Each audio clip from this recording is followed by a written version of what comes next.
با فیض و به احسانش ماهی رمضان آمد، با رزق فراوانش ماهی رمضان آمد.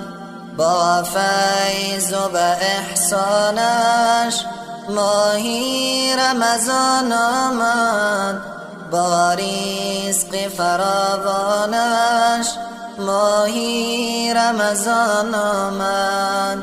زین امر خداوندی سر پیچ مکن هرگز، زین امر خداوندی سر پیچ مکن هرگز. ای بنده به فرمانش ماهی رمضان آمد.